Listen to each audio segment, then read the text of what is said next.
రాజీ రాజీ నేను ఒకసారి చెప్పేది విను. రాజీ నిన్నే. అరే సారీ చెప్పాను కదా, ఇంకేం కావాలి? రాజీ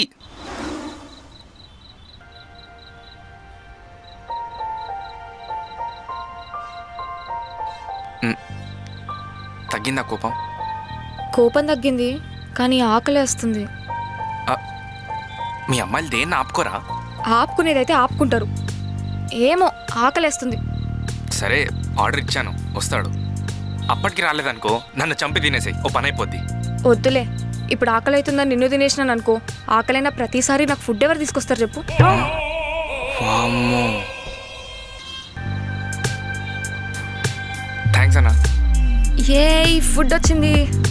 అమ్మో, ఇంకాసేపు అయితే నన్ను నిజంగానే కొరికి తినేసేదేమో. బాగుందా? బాగుంది.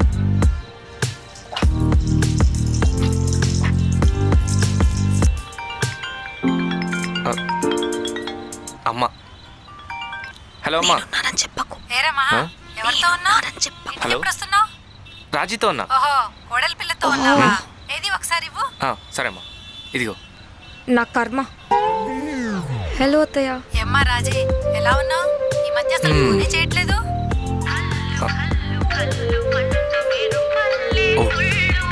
రాజీ, మీ అమ్మ కాల్ చేస్తుంది.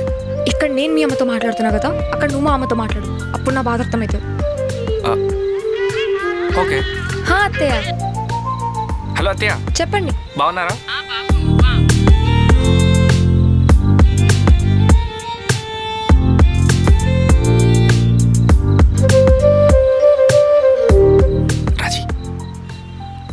So sorry.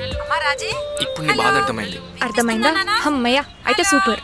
రాజీ, ఇప్పుడు ఏం చేద్దాం? హలో రాజీ. సరే, ఒక పని చేద్దాం. ఏంటి? వీళ్ళేమో ఇప్పుడు అప్పుడే మాట్లాడుకోవడం ఆపరు, సో వాళ్ళిద్దరిని కాన్ఫరెన్స్ లో పెట్టేద్దాం. ఈడ మన ఇద్దరం మాట్లాడుకుందాం, ఆడ వాళ్ళిద్దరు మాట్లాడుకుంటారు. ఓకేనా? ఓకే. హలో రాజీ.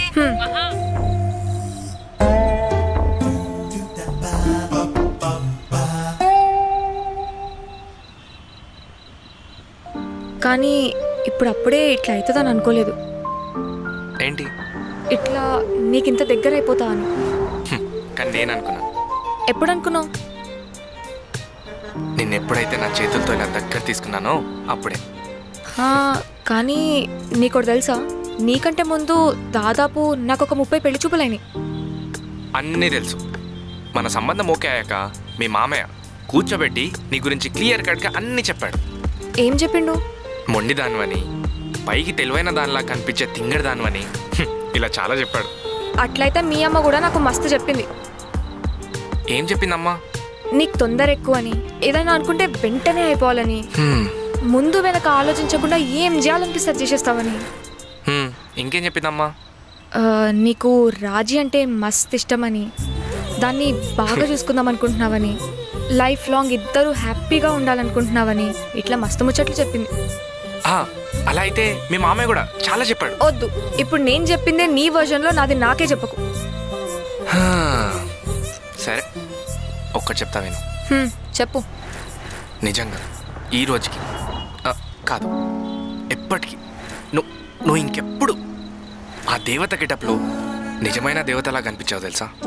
అయినా నీ లక్ బాగుండి అసలైన పెళ్లి కూతురు నేనే అయినా కానీ, లేకపోతే నీ పరిస్థితి ఏంటంటావు?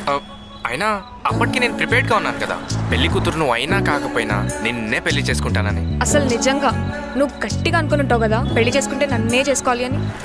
అవును, అందుకేనేమో నువ్వెన్ని చేసి పెళ్లి చూపులు ఆపాలనుకున్నా అది ఆగలేదు. కానీ ఏం లాభం, ఇప్పుడు స్పెండ్ చేయడానికి సార్కి అసలు టైమే ఉండలేదు కదా. మీ అమ్మాయిలకి ఇది అలవాటు కదా, అటు తిరిగి ఇటు తిరిగి గొడవ ఎక్కడ స్టార్ట్ అయిందో మళ్ళీ అక్కడికి టాపిక్ని తీసుకురావడం. అవును, బరాబర్ అమ్మాయిలు అన్నాక అట్లనే చేస్తారు. సరే, ఇప్పుడు నేనేం చేయాలి చెప్పు? నేనేం చెప్పినా చేస్తావా? చేస్తా. అయితే రా నాతోని. ఎక్కడికి?